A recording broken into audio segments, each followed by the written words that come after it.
মহালয়ার দিন সকালবেলা আমরা সবাই বেরিয়ে গেলাম প্রভাত ফেরিতে। কারণ আমাদের এখানে সবাই খুব আর্লি মর্নিংয়ে ভোর 4টার আগে থেকেই বেরিয়ে পড়ে হাঁটতে। দেবীপক্ষের সূচনা হয় এই দিন। তো আমি আর মেয়ে, বড় মেয়ে মিলে দুজনেই চলে গেলাম। বেশ ভালো লাগে এদিন, সবাই বেরোয়। তো হাঁটতে হাঁটতে অনেকটাই হেঁটে নিলাম সকালবেলা। কিছু দৃশ্য আপনাদের সাথে শেয়ার করছি, ভালো লাগে এগুলো। পুরো করিমগঞ্জ টাউন যেমন রাস্তায় উঠে এসেছে।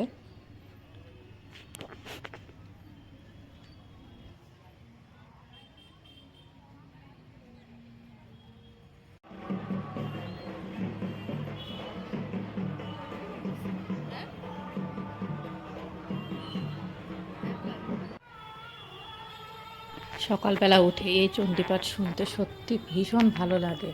চারিদিকে চলছিল ঢাকের বাজনা আর সঙ্গে চলছিল এই চণ্ডীপাঠ। আর এটা হচ্ছে আমাদের দশমী ঘাট। তো দশমী ঘাটে প্রচণ্ড ভিড় ছিল, কারণ এখানে তর্পণও হচ্ছিল, যারা পিতৃপক্ষে তর্পণ করে। আর এখানের যে নদীটা, বরাক নদীটা, তার ওপারটা হলো বাংলাদেশ। তো সেই দৃশ্যটা বেশ ভালো লাগে দেখতে, এদিকে ইন্ডিয়া আর ওদিকে বাংলাদেশ। তো ওখানে গিয়ে কিছুক্ষণ দাঁড়ালাম, দেখলাম সবাই কি করছে না করছে। আর বিভিন্ন সাংস্কৃতিক প্রোগ্রামও চলছে, কারণ বিভিন্ন ক্লাব, বিভিন্ন সংঘ জায়গায় জায়গায় ওরা বাচ্চাদের নিয়ে মোটামুটি সাংস্কৃতিক প্রোগ্রামগুলো শুরু করে দিয়েছিল। তো সেটাও দেখছিলাম। আর এদিকে দেখুন তর্পণ চলছে। আর যেহেতু খুব বৃষ্টি হচ্ছে কদিন ধরে, নদী আবার ভরে গেছে আর ওপারটা বাংলাদেশ দেখা যাচ্ছে।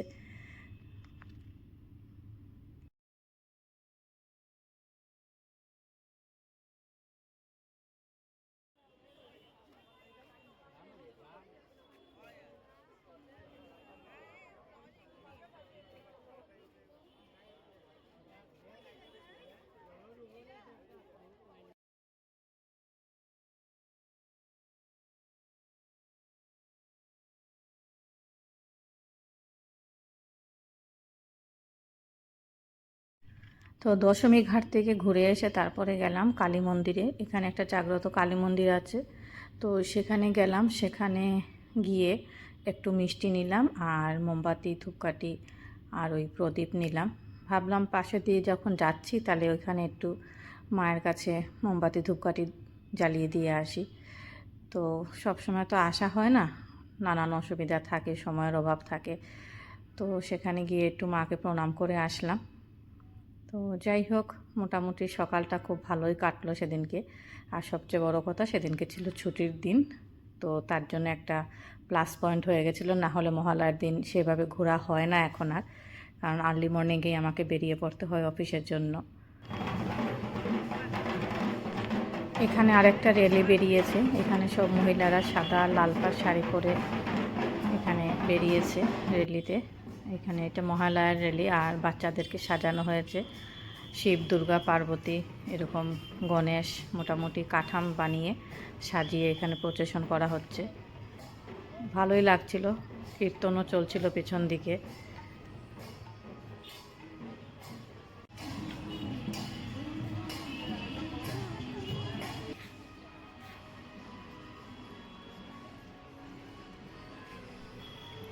তারপরে চলে আসলাম রামকৃষ্ণ মিশনে। রামকৃষ্ণ মিশনটাও আসা হয় না সব সময়। তো এখানে পাশ দিয়েই সব যাওয়া আসা করছিলাম যখন, তো ভাবলাম সব দিকে একবার ঘুরে আসি। তো ওখানে গিয়ে একটু প্রণাম করে আসলাম, একটু সময় বসলাম। ওখানে চণ্ডীপাঠ করা হচ্ছিল, সেটা শুনলাম, খুব ভালো লাগছিল চণ্ডীপাঠটা শুনতে।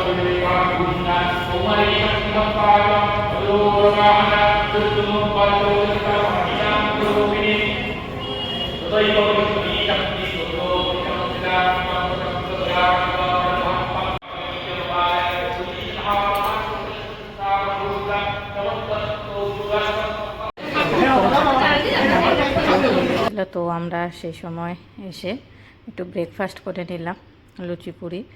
আর এখানে বাচ্চাদের প্রোগ্রাম চলছিল, সেটাও একটু ক্যাপচার করলাম। এই ছোটো ছোটো বাচ্চারা যখন এরকম কোনো প্রোগ্রাম করে সত্যিই খুব ভালো লাগে।